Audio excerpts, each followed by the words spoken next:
Hi there, U.S. government students. Mr. Kerr here. I hope you had a wonderful Thanksgiving. We are on to the last 3.5 weeks of this semester, and I hope you are all caught up, ready to go. Let me just go over. So this is week 14, our suggested schedule. We'll come back to this in just a second. I do want to let you know. So this week, week 14, will be the 27th of November.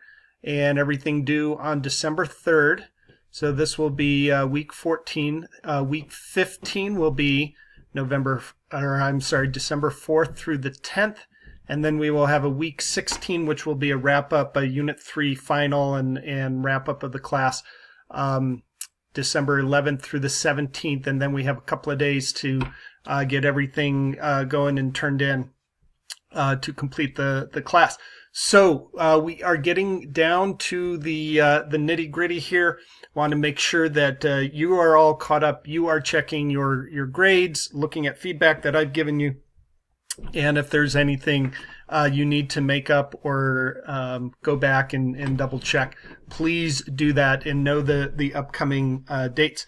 Once the semester is over, it's over, and your grade is your grade. So hope that we're all set there. So, as always, please make sure you go through, check your grade book, look at all the updates, go through the material, check your reminders. You have questions, start here folder is the best place to start, and then we are going to get going into week 14. We are in Unit 3, Government in a Global World. And week 14.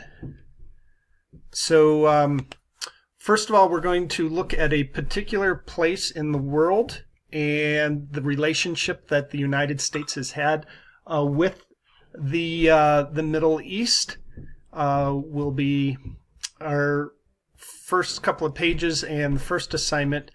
And then you'll get into a discussion about foreign policy debate between Senate candidates.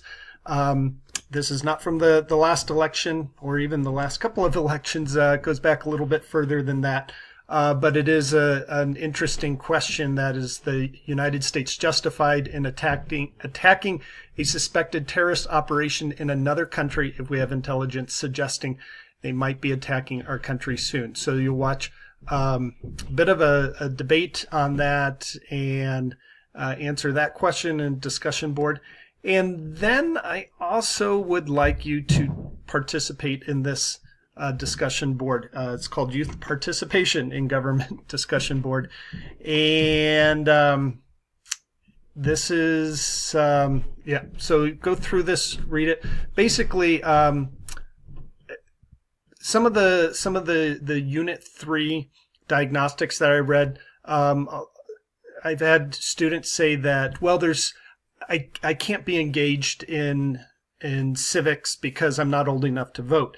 And you've just completed a unit called Civic Engagement 2018. That says 2017, but it's 2018.